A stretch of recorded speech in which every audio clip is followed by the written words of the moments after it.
Halo semua, selamat datang di channel Air Plesiran, Plesiran Kandang.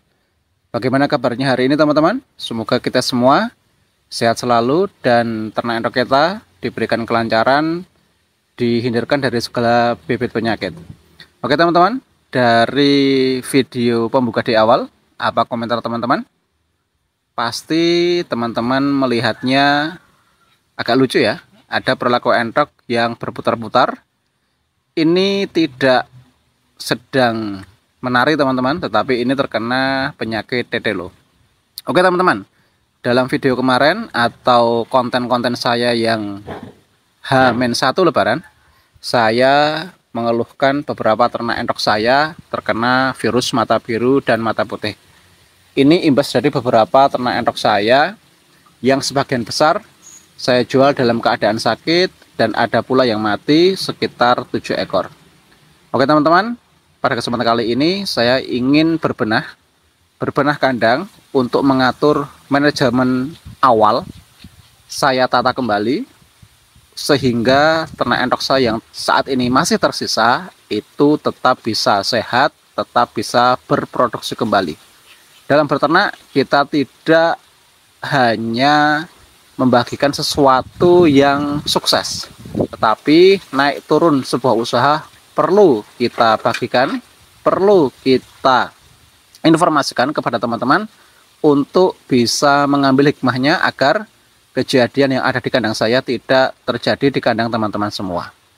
Pada kesempatan kali ini saya ingin mengajak teman-teman semua untuk melakukan beberapa langkah dalam sebuah penataan manajemen kandang dalam fokusnya untuk membasmi beberapa virus yang sudah menyebar.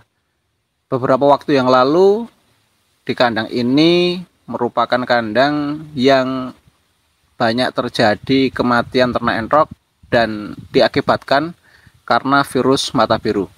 Virus mata biru sangat cepat sekali dalam penularannya, bisa dikatakan 2 hari sudah ada beberapa ternakan endok saya yang lebih dari 5 ekor mati dan yang lain sudah ada gejala tertular.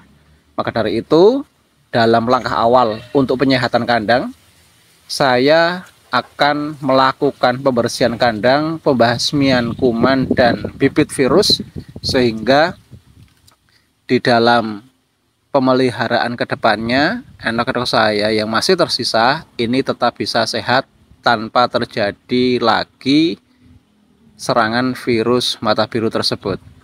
Yang perlu saya lakukan atau yang perlu kita lakukan adalah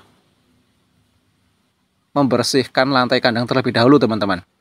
Banyak beberapa tumpukan kotoran endok yang 1 hari 1 malam berada dalam kandang dan ini perlu kita bersihkan setiap hari karena terjadinya adanya penumpukan kotoran endok ini menyebabkan satu, amoniaknya juga ada, yang kedua rentan menimbulkan bibit penyakit, rentan menimbulkan kuman ataupun virus bakteri yang nanti kalau penumpukannya ini sudah banyak atau dalam rentan waktu yang cukup lama ini bisa memanggil beberapa virus berada di sini dan akan terserang endok kita bila endok kita ini daya tahan tubuhnya kurang. Daya tahan tubuh kurang mungkin bisa dari cuaca. Di dalam suasana lebaran ini di daerah Purworejo kembali terjadi hujan sehingga yang tadinya awalnya panas di awal puasa, ini suhu udara yang ada di Purworejo ini terjadi hujan sehingga pada malam hari sudah terasa dingin. Ini perlu kita perhatikan. Dalam cuaca yang dingin ini perlu adanya, kalau sore hari saya lakukan pembakaran kayu bakar. Ini gunanya untuk satu, menghangatkan suasana atau suhu yang ada dalam kandang supaya lebih hangat, sehingga ternak endok kita tidak terlalu merasa kedinginan. Dalam proses pembersihan lantai kandang, semua sudut harus kita sapu bersih. Semua kotoran endok harus kita keluarkan dari kandang dan kita buang dalam satu tempat sehingga kotoran endok yang memungkinkan tertinggalnya virus mata biru ini tidak tercecar kemana-mana sehingga tidak berpindah tempat ke bagian kandang yang lain. Yang kedua, ketika kita sudah membersihkannya dan kita sudah merasa bersih lantai kandang kita, kita harus melakukan yang namanya penyiraman air.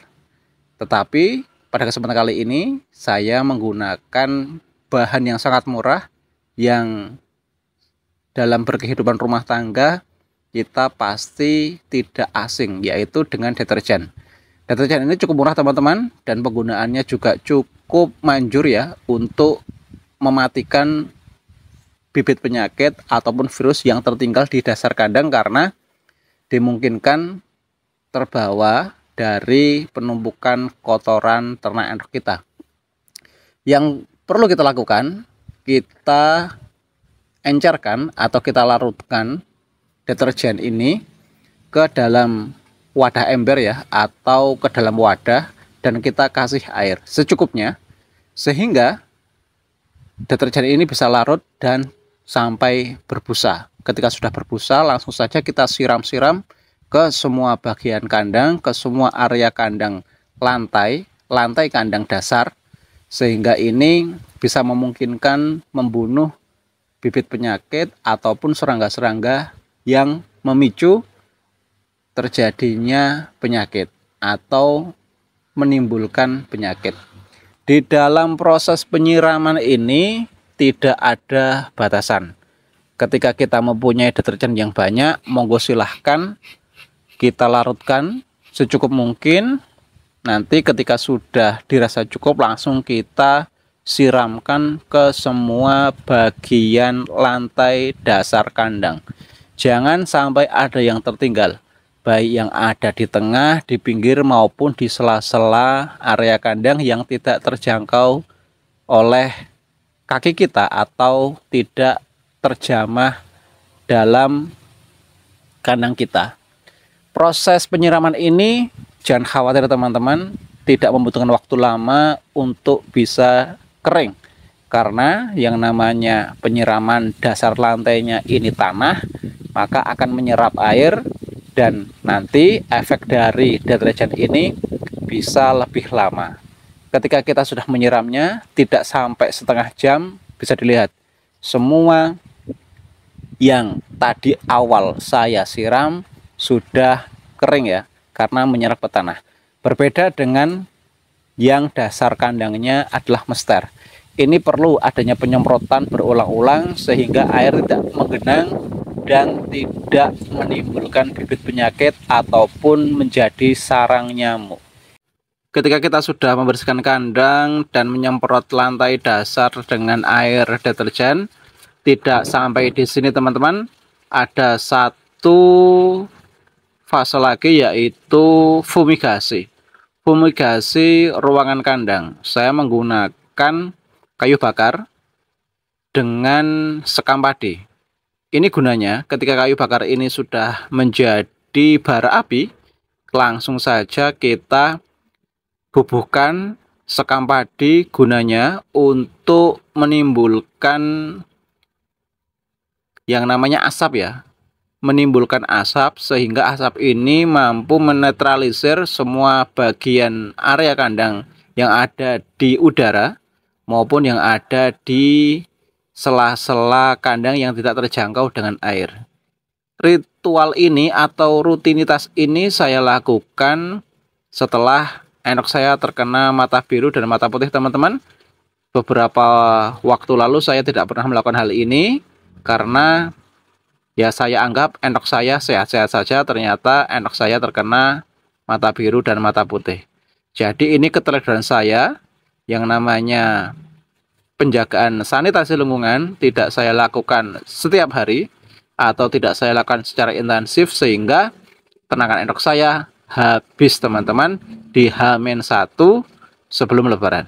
Jadi semoga ini menjadi informasi bagi teman-teman bahwasanya menjaga sanitasi lingkungan itu juga sangat penting, tidak kalah pentingnya dengan pembahasan pakan yang selama ini para peternak pemula bahas setiap hari. Jadi pakan itu penting, sanitasi lingkungan juga lebih penting. Apa gunanya kita mempunyai endok yang gemuk-gemuk dengan pakan yang sangat bagus, tetapi ketika ada niatan kita untuk menjualnya, terus kena virus, yang akhirnya ternakan endok kita mati semua. Jadi ini jangan sampai terjadi di kandang teman-teman semua, cukup kandang saya yang mengalaminya. Semoga menjadi informasi yang penting, informasi yang bermanfaat bagi teman-teman semua, dan jaga kesehatan selalu ya teman-teman ya. Tetap semangat beternak endok. Sampai jumpa di video selanjutnya hanya di channel R Plesiran Kandang.